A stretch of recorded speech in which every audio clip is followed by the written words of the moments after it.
Assalamualaikum warahmatullahi wabarakatuh.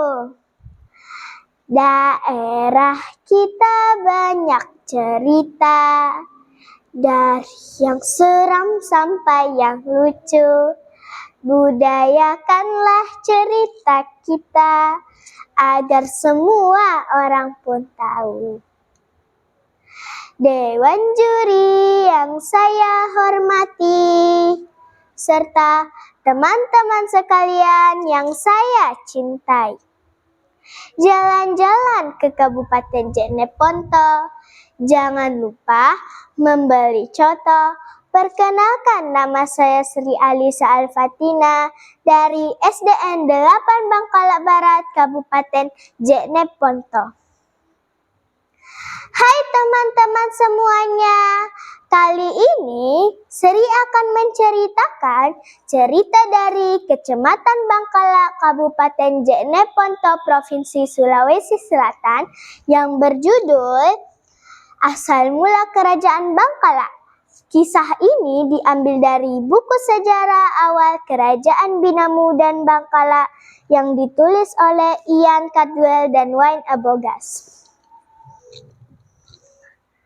Nah semuanya, apakah sudah tidak sabar mendengar cerita dari Sri? Kalau sudah tak sabar, sudahkah duduk yang rapi? Sudahkah gak ngomong sendiri? Kalau sudah, ayo dimulai. Nah begini ceritanya. Pada zaman dahulu, ada seorang lelaki tua, Janam Panaikang, itulah namanya. Suatu hari, Janam Panaikang ke hutan bambu. Di sana, dia menemukan seorang gadis kecil di antara rumpun bambu. Siapa kamu, nak? Di mana kamu tinggal? Gadis kecil itu tidak menjawab. Kemudian Janam Panaikang bertanya lagi, di mana orang tuamu? Siapa namamu? Gadis kecil itu cuma menggelengkan kepala. Diusapnya kepala gadis kecil itu kemudian berkata, karena kau tidak tahu namamu, sekarang kau kuberi nama Bandri Manurung, yang artinya manusia yang turun dari langit. Karena kasihan, Janam Panaikang membawa gadis kecil itu pulang ke rumahnya dan merawatnya. Setelah 10 tahun berlalu, Bandri Manurung menjadi gadis berparas cantik dan ayu. Pada suatu hari, putra penguasa Tanah Toa Karaeng Paurang keluar berburu. Dia singgah di mata air jernih dekat rumah Janam Panaikang. Tanpa sengaja, dia melihat sehelai rambut tersembul di antara rumpun bambu. Siapa di situ? Keluarlah! Tetapi tidak ada jawaban. Kalau kau tidak keluar, kupotong bambu, dia dengan nada mengancam sambil mengacungkan parang. Kemudian keluarlah Bandri Manurung dari rumpun bambu. Karaeng Paurang terpesona melihat kecantikan Bandri Manurung dan ingin menikahinya. Di mana kamu tinggal? Karaeng Paurang bertanya kepada Bandri Manurung. Bandri Manurung hanya menunjuk rumah Janam Panaikang. Mereka pun menuju rumah Janam Panaikang dan Karaeng Paurang ingin melamar Bandri Manurung. Akhirnya mereka pun menikah. Beberapa hari kemudian, Karaeng Paurang membawa istrinya ke kerajaan ayahnya. Sesampai di kerajaan ayahnya, Karaeng Paurang mengenalkan istrinya kepada ayahnya yang bernama Raja Tanah Toa. Sang ayah pun terpesona melihat kecantikan Bandri Manurung. Di mana kau menemukan gadis secantik itu? Di hutan bambu dekat rumah Janam Panaikang, ayahanda. Karaeng Paurang menceritakan kisah pertemuannya. Beberapa hari tinggal di kerajaan Tanah Toa, Raja Tanatoa memanggil putranya. "Putraku, aku ingin jujur padamu." "Ada apa, ayahanda?" "Putraku, aku tertarik pada istrimu dan hendak menikahinya."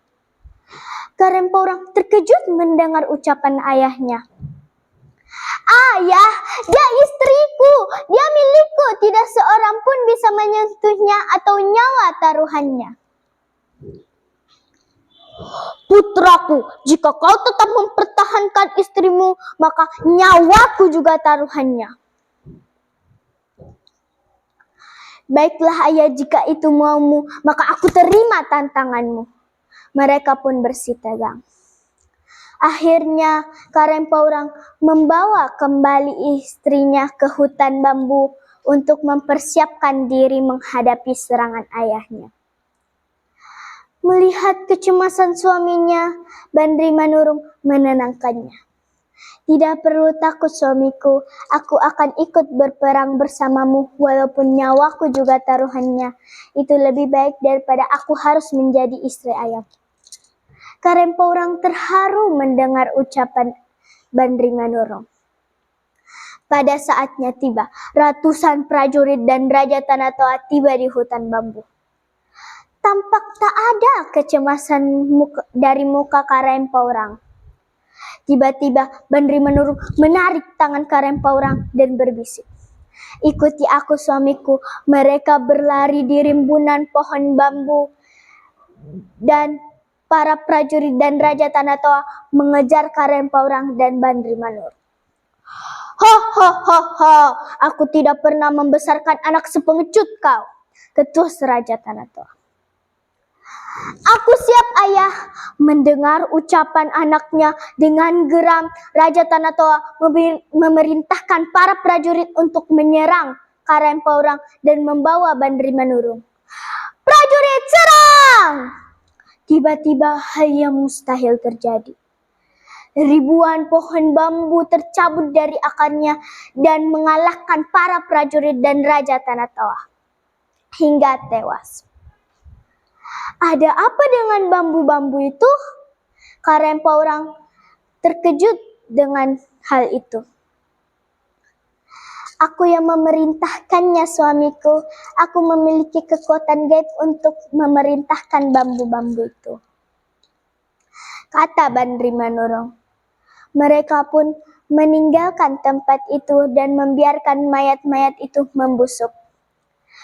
Mereka kembali ke kerajaan dan membangun kerajaan yang baru yang bernama Kerajaan Bangkala. Beberapa tahun kemudian, mereka dikaruniai anak yang bernama Karaing Ujung Moncong. Karaing Ujung Moncong menjadi penerus Kerajaan Bangkala. Nah, itu tadi sejarah munculnya Kerajaan Bangkala. Pesan moral apa yang bisa kita ambil dari cerita tersebut? Ketamakan dan kerakusan akan menghancurkan dirinya sendiri. Jadi, janganlah kita tamak atau serakah. Ibu, Bapak, Dewan Juri, dan teman-teman sekalian, semoga diberi kesehatan. Salam literasi. Jangan lupa membaca dan berkarya. Wassalamualaikum warahmatullahi wabarakatuh.